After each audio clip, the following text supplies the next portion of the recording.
What's going on, boys? The best thing that came out of Digimon Con 2022 was the in-depth look we saw again of Digimon Survive. They had said that a raw recording of some sort would be uploaded on March 3rd. It's March 3rd. I don't see anything. Psych! That's the wrong number!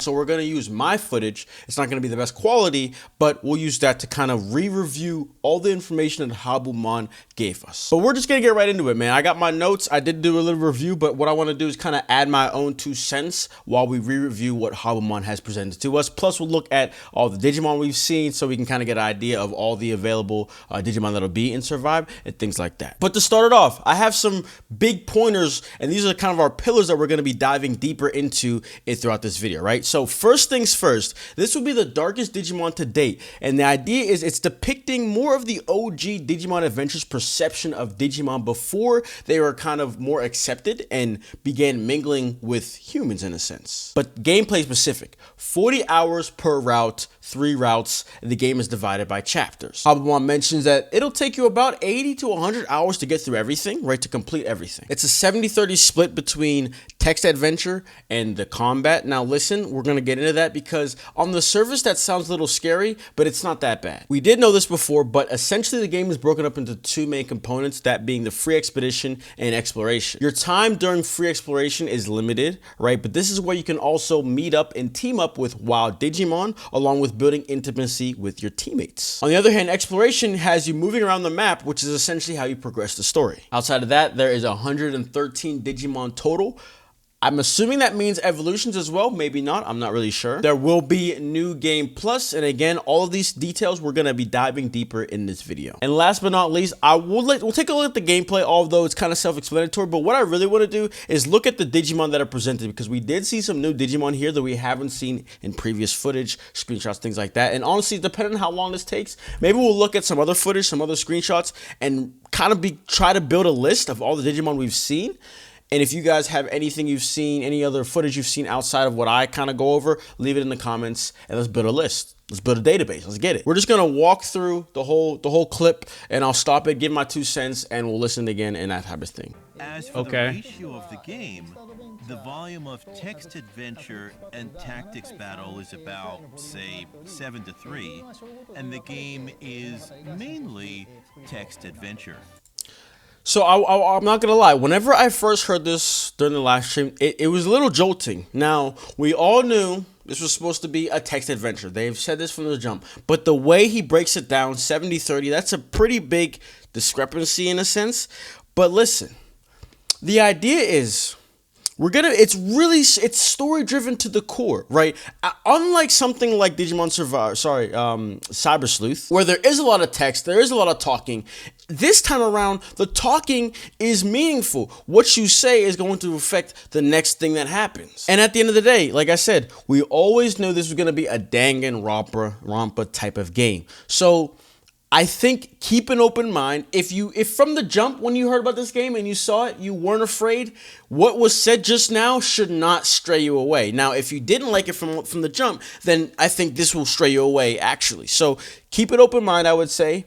I think there's going to be a lot to gain from this as well, a different perspective of Digimon. And Digimon has always had good stories, always been about that sort of thing. So we're getting it in game format, and I think, we'll hear as well later that the battles will be difficult, we will be able to come back, and there will be enough gameplay, right? So don't stress too much. Talking about the text adventure part, can you give us more details on how that system works? The game progresses through conversations with the characters and by investigating objects that can be found in various places in the background. In each chapter, there are 2 situations that occur during the progression. So again, that is exactly how the Danganronpa series progresses. You're literally exploring. I played just a very small bit of like the 3rd one, didn't know what was going on, but this is essentially the same thing, But what grabbed me with Survive versus Danganronpa is, first off, Danganronpa I came in too late, no matter what. I don't know, man. The characters don't seem too interesting. I think I would have to learn them more to get acquainted and like them. Whereas Digimon, we already like the IP, we already like the world, so we're good. It's a good start. The number of times you can act in free expedition is limited. So, like I said, the free expedition is limited. And time passes by selecting a destination from the overall map and moving to it. So what I think he means by that is, right, you'll have the ability to stray away from the exploration and do the free expedition. But let's put it like this. You're doing exploration, all of a sudden there's 3 days that opens up. You have three opportunities to explore and meet with some of your teammates, but that's it. After you've done it 3 times, essentially, you have to go back to the exploration. That is my hunch on what he means by that, by limited. Or by executing conversation events that occur in the destination. And again, we're going to hear about it later, but you're not going to be able to get every single evolution route for your teammates in one playthrough, so that's the idea. You have to pick and choose who you want to explore with to build that intimacy to affect their Digimon evolution, right? On each map, you can talk with your friends, engage in free battles, Them animations. and examine various locations in the area. By talking with your friends, you can increase your intimacy and receive items. And again, so throughout that, we're going to get to it as well, but while you're talking to your friends, things might happen and you end up going into a battle, right? So there will be battling happening during that free expedition piece. Events to Digivolve your Digimon may occur depending on your story progress and affinity with your friends. So that's where it comes into play. So he kind of gets into it. Say you're about to die. This happens in, I guess, Pokemon. The most recent Pokemon games have been doing it where if the bigger bond you have with your Pokemon, say you should get hit with an Oko attack, you survive with 1 health because your Pokemon likes you a lot. Something similar to that. So again, but each mission you take on, you're gonna have different teammates with you. So let's say you befriend one of the one girl with the blonde hair, and you're doing her teammate with her. She could potentially help you out, heal you, that sort of thing. But again, you might not have maybe your first place that you don't want to hang out with her, so nothing happens. So again, everything happens for a reason. There's meaning in every action, every text you say. Versus Cyber Sleuth, where you have 2 options, but the same outcome is still there. Additionally, by increasing their affinity, your friends might come to your aid in battle, which can be vital during free mode. In free battles, you can level up and make friends with wild Digimon. So that's really big, right? So when you think about our teammate, again, we're going to get into it, and this is kind of why I want to review it. You're going to be able to take 10 Digimon in battle at once. And so by being able to partner up with wild Digimon, this again opens up that opportunity in free exploration mode to try to find a specific Digimon that you want to team up with and add to your team. Because again, you'll be locked to just your teammates, Digimon partners, but obviously I think we all want to probably have more than that. So there you go. You can obtain hidden items by examining various locations in the area. In exploration, incidents occur according to the scenario, and the story progresses. The story progresses by moving around the map, investigating areas, and talking with friends. So the way I envision the exploration, or should I say the story progressing, is, if we think about the beginning of Digimon Survive, you guys are going on a field trip. All of a sudden, you get teleported to the Digimon world. So you'll start in the classroom. You explore that, do things, whatever the story progresses. Now you have free exploration mode. You could explore somewhere else inside of the building. But then when it comes back, the idea is the map opens up a little bit more. And it's gradually opening up.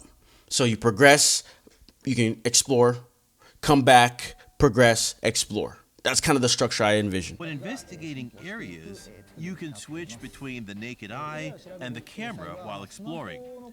By observing through your phone's camera, you can see things that are invisible to the naked eye as noise and make new discoveries. Sometimes you will be attacked by an enemy and a battle will occur, and you will have to fight off the attacking monsters as your adventure unfolds.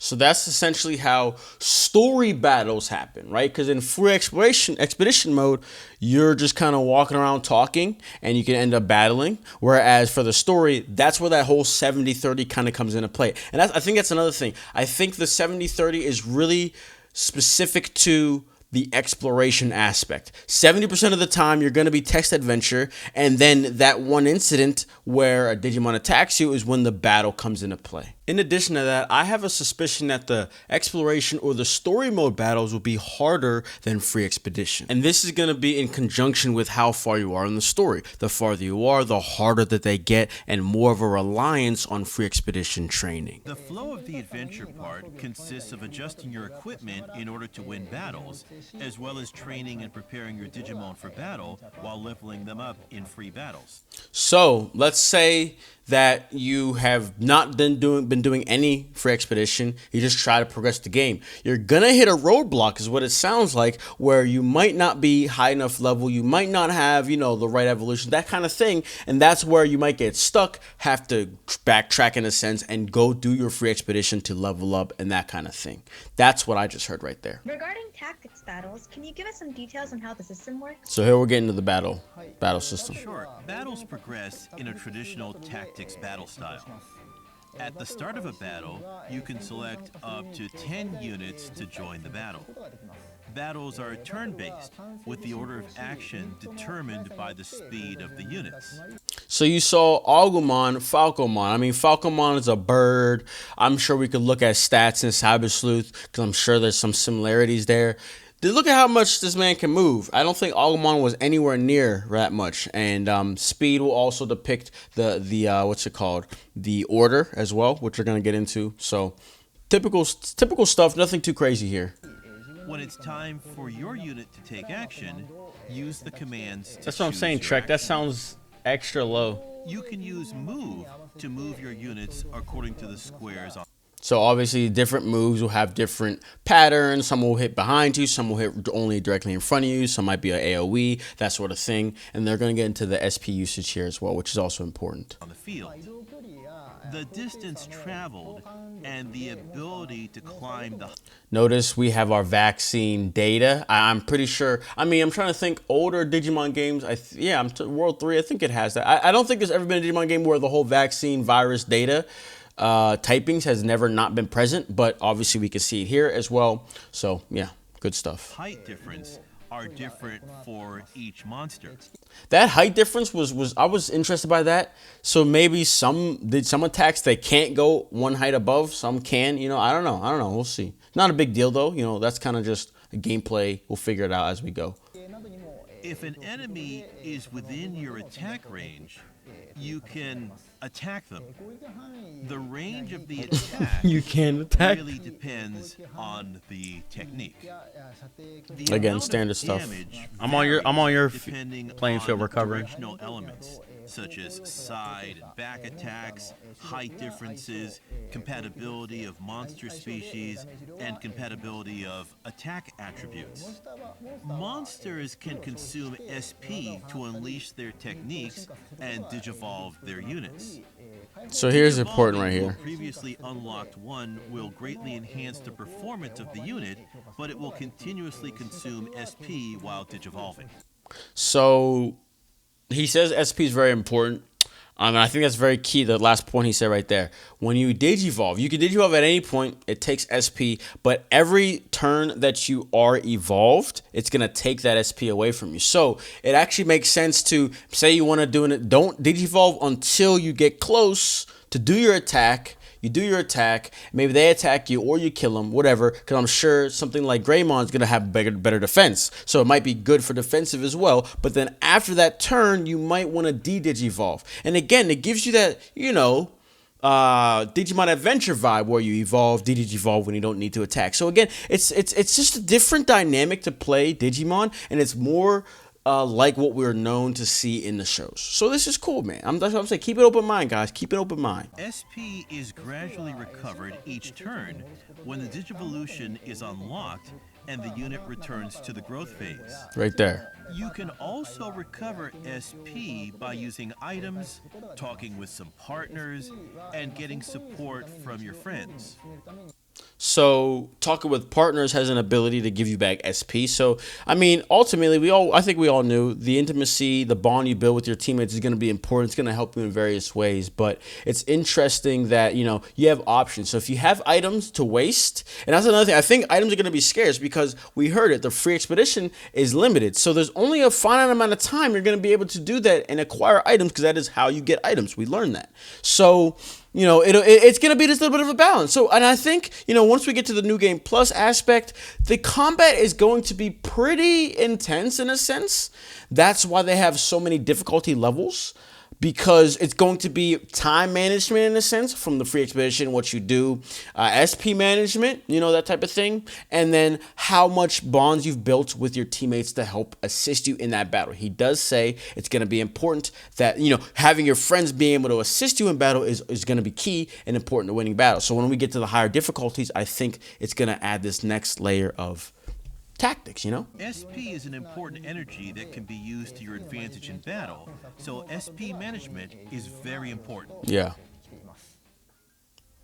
How many routes are there going to be in the story? And here we go. And what conditions do the branches occur?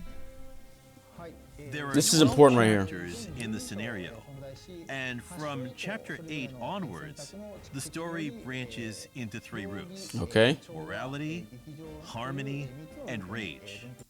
So, 40 hours each route.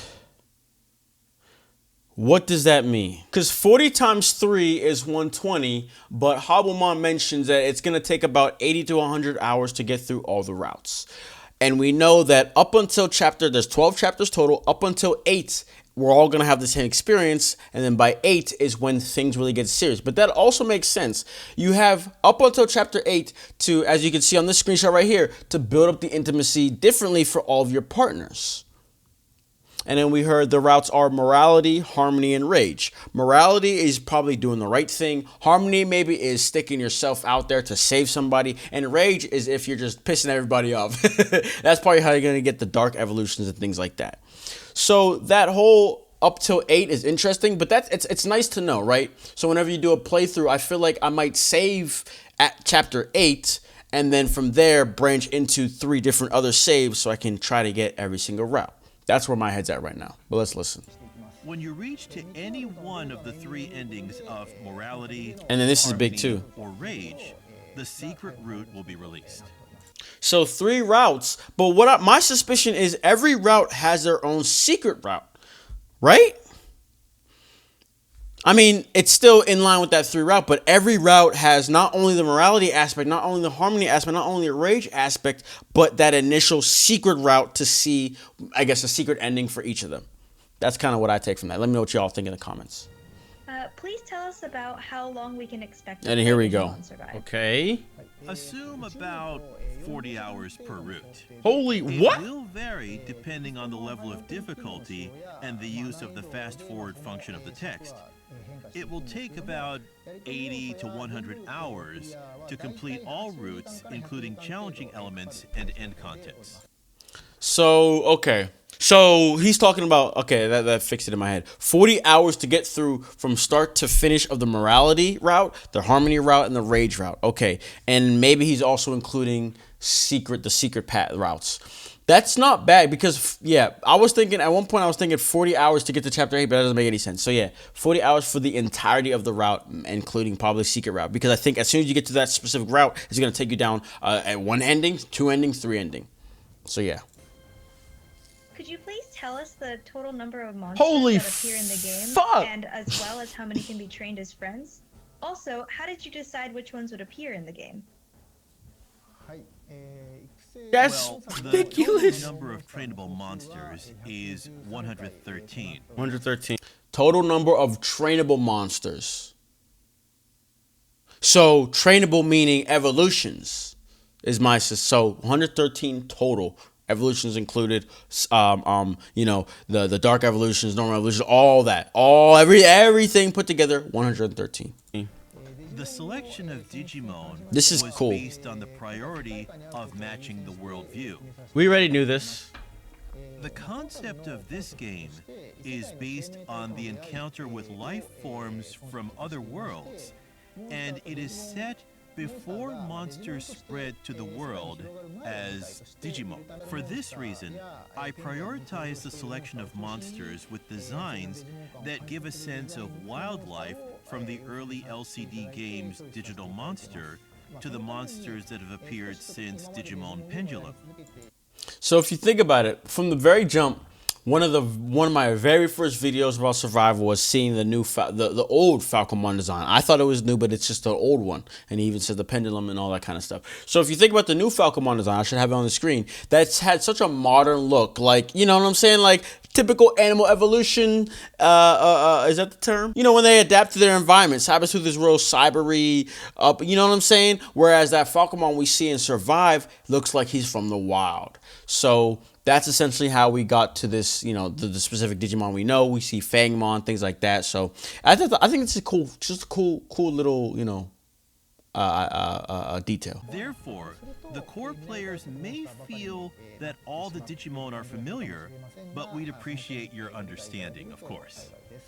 I mean, for me, Shellmon wasn't in Cybersleuth, and so when I first saw Shellmon, again, y'all know me, I'm the game Digimon man. I'm not no expert by any means. So when I first saw Shellmon in the screenshot of Survive, I wasn't even fully sure who he was. This was also pre me rewatching Digimon Adventure 1. So when he says that, he means the core Digimon fans, the people who y'all who know 10 times more than me will feel like you know everybody.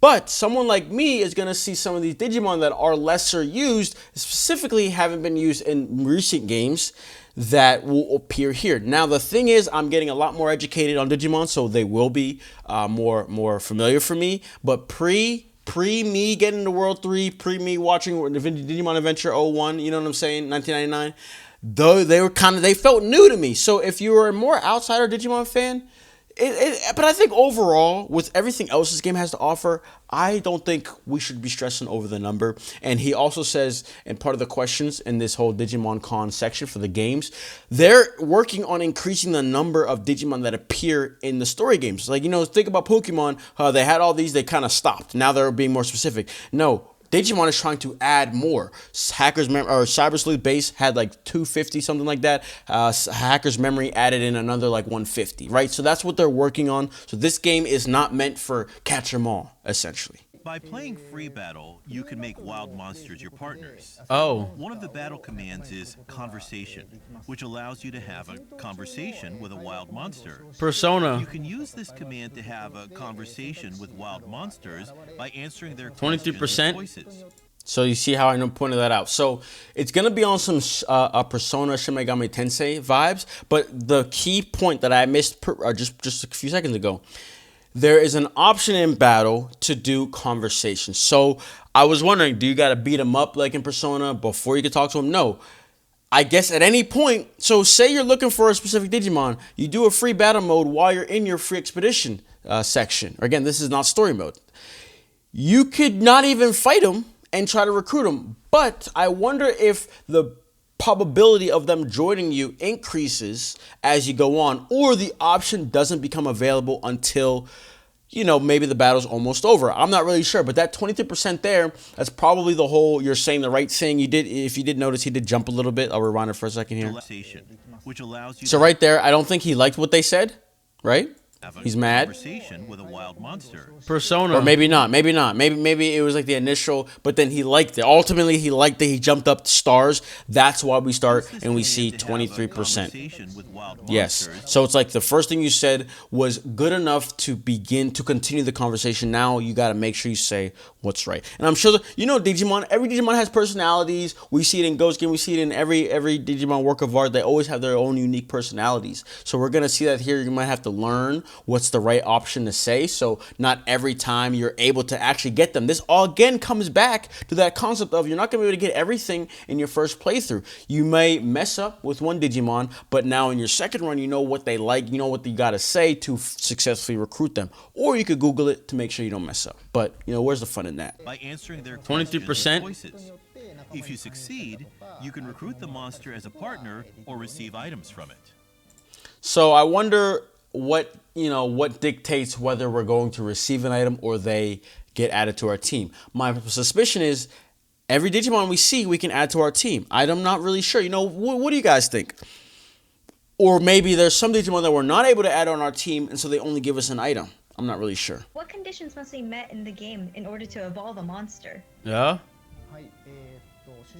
The main character's partner will digivolve as the story progresses. The destination of the Digivolution depends on the karma point of the choices you have made up to then. You will not be able to unlock all of them in one playthrough. So that's really big. So if you piss one of them off, maybe they start not liking you, they start going down a dark path. And I'm really connecting the dots between the three endings: morality, harmony, rage. Morality, like I said, I see that as doing the right thing, being morally correct. That might be like the normal route. I don't know. What do y'all think? Let me step in here, post editing. So my synopsis on the routes meetings is horrible, but we just had a stream playing Digimon Super Rumble, and a couple of y'all, I think y'all are spot on. So let me just read the chat verbatim. Kitsune NBG first says, morality looks like fighting against evil, and I think that's spot on. And then Half Draggy 5797 says, morality seems like you guys leave Digimon forever, while harmony seems like you found a balance between the two. And then lastly, Fizzy says, maybe morality is more on prioritizing being more fair to the humans, while harmony may be creating a more coexistence between the Digimon and humans. That it fits the nature of a Digimon video game better than what I was trying to say in this video. So let me know what y'all think though in the comments, because y'all are obviously smarter than me. The Digivolution events of fellow Digimon will be unlocked as the story progresses, and the level of intimacy with the main character increases.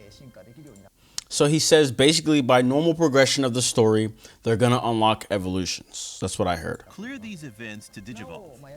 In the meantime, you can Digivolve wild monsters by using items obtained through exploration and elsewhere. So what that says to us now, right?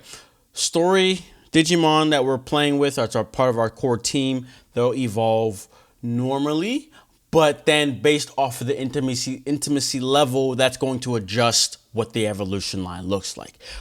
But outside of that, this is where that whole 70-30, I'm telling you, is not too much of a daunting sort of thing. That's just the core game. That's the core story, I mean.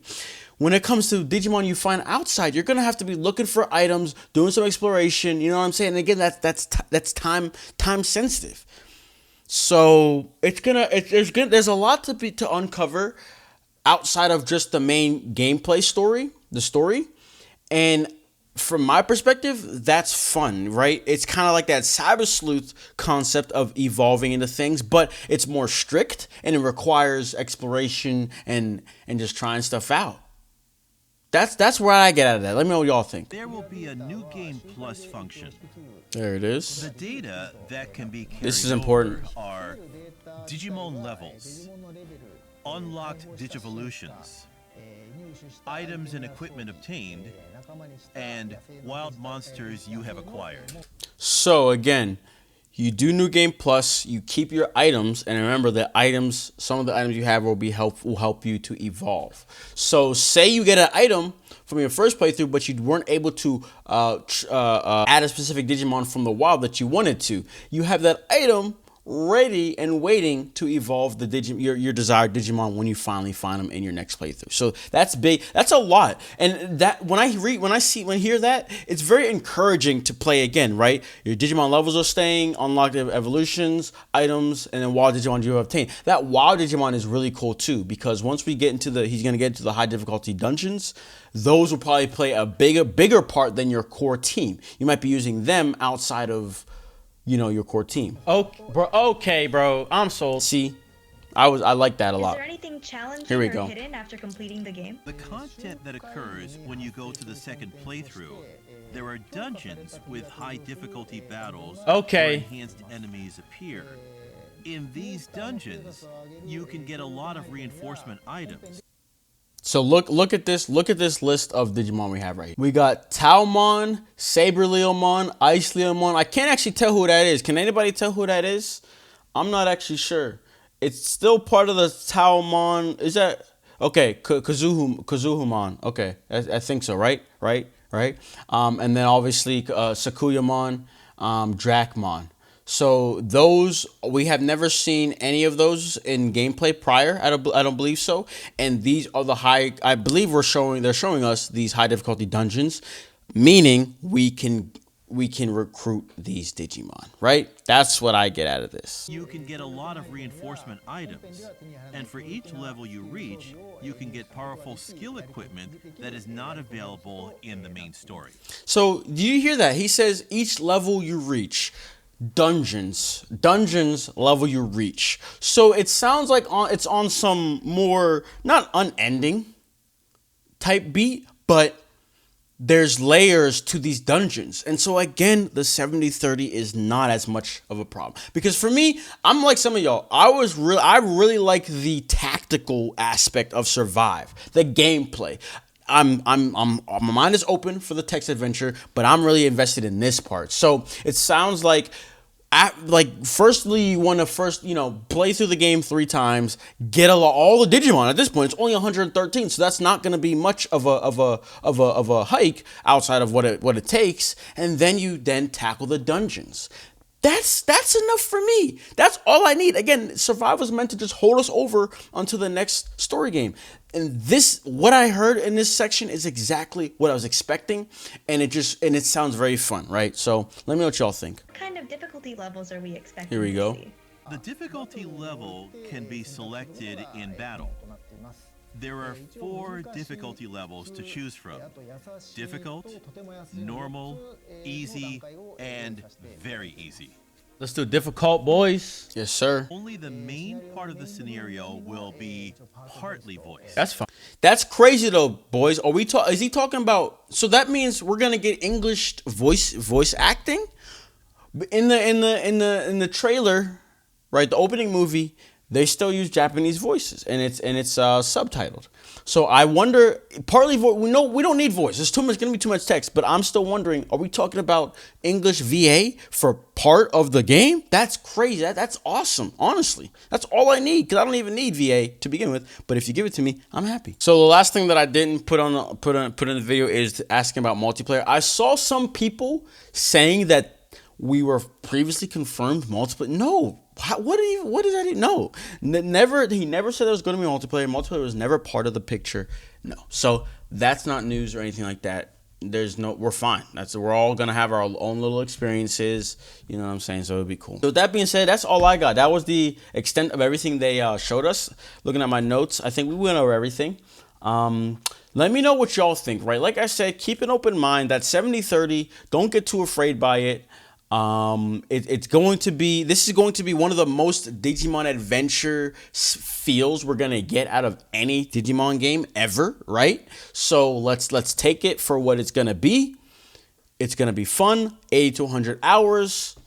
We'll all be happy. But with that being said, I hope you guys enjoyed this video. Be sure to leave a like, subscribe.